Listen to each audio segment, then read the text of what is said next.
कहानी की शुरुआत में हम एक जेल को देखते हैं जिसका नाम द शॉशैंक रिडेम्पशन है। ये दुनिया की सबसे सिक्योर तरीन जेल है। इस जेल में हजारों कैदी हैं, लेकिन आज तक इस जेल से कोई भी कैदी फरार नहीं हो सका क्योंकि इस जेल की सिक्योरिटी बहुत ही ज्यादा स्ट्रिक्ट है। इस जेल में ऐसे कैदी भी हैं जिन्होंने अपनी पूरी जिंदगी इसी जेल में बिता दी, लेकिन इन्हें इस जेल से भागने का ख्याल तक नहीं आया क्योंकि इस जेल से भागने की कोशिश करने वाले कैदी की सजा सीधा मौत है। अब यहाँ सीन कट होता है और हमें कोर्ट में एंडी नाम के एक आदमी को दिखाया जाता है जो अमेरिका के एक बहुत ही बड़े बैंक का बैंकर है। जज उसे उसकी वाइफ और उसके लवर के मर्डर के इल्जाम में उम्र भर कैद की सजा सुनाता है, लेकिन एंडी कहता है कि मैंने ये मर्डर नहीं किए हैं। पर एंडी खुद को बेगुनाह साबित करने के लिए उसके पास कोई प्रूफ नहीं था, जिस वजह से कोर्ट का जज एंडी को उम्र भर कैद के लिए दुनिया की सबसे सिक्योर जेल दी शॉशैंक रिडेम्पशन भेज देता है। एंडी के साथ और भी कई सारे कैदी होते हैं और जब इन कैदियों को जेल के अंदर लाया जाता है तब जेल के अंदर मौजूद बाकी कैदी आपस में शर्त लगाते हैं कि आज रात इन नए आने वाले कैदियों में से कौन सा कैदी रोएगा, और इसके लिए ये लोग एक डिब्बी सिगरेट की शर्त लगाते हैं। ये लोग बाहर लाइन से खड़े नए आने वाले कैदियों में से एक एक कैदी को चुन लेते हैं। तब रेड नाम का एक कैदी एंडी पर दांव लगाता है क्योंकि उसे लगता है कि एंडी बहुत ही मासूम है और वो बहुत ही अमीर घर का है जिसने कभी तकलीफ नहीं झेली, इसलिए उसे लगता है कि वो आज रात सबसे पहले रोएगा। इसके बाद सभी कैदियों को लाइन से जेल के अंदर लाया जाता है और हर एक कैदी को उसके सेल में बंद कर दिया जाता है। कुछ देर बाद रात हो जाती है और तब पुराने कैदी नए आने वाले कैदियों पर चिल्लाने लगते हैं ताकि उनमें से कोई डर जाए और रोने लगे, और ऐसा ही होता है। इन नए आने वाले कैदियों में से एक कैदी फूट फूट कर रोने लगता है और कहता है कि मुझे घर जाना है। तब वहाँ गार्ड आते हैं और उसे रोने से मना करते हैं, लेकिन जब वो आदमी रोना बंद नहीं करता तब गार्ड उसे सेल से बाहर निकालकर इतना पीटते हैं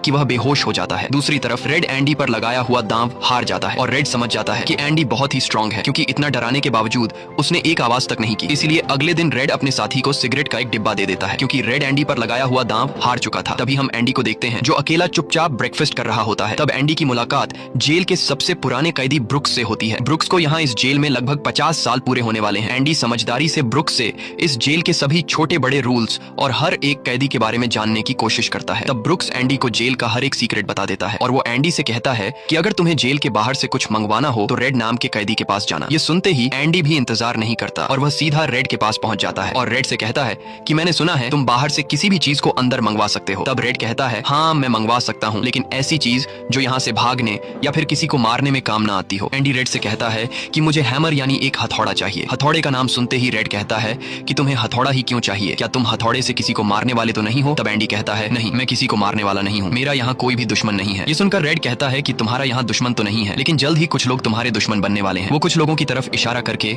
एंडी को वार्न करता है कि इन लोगों की गंदी नजर तुम पर है, इसलिए इनसे बच कर रहना। अगले दिन एंडी के कहने पर रेड उसके लिए हैमर मंगवा देता है और जब वो हथौड़ा देखता है तो रेड हंसने लगता है क्योंकि हथौड़ा साइज में बहुत ही छोटा होता है और रेड मन ही मन सोचता है कि इस हथौड़े से जेल में सुरंग बनाने में 600 साल लग जाएंगे। इसके बाद रेड ब्रुक्स के जरिए एंडी के सेल तक हथौड़ा पहुंचा देता है। ऐसे ही दिन बीतते हैं और एक दिन जब एंडी लॉन्ड्री में काम कर रहा होता है तब वो 3 लोग जिनकी एंडी पर गंदी नजर होती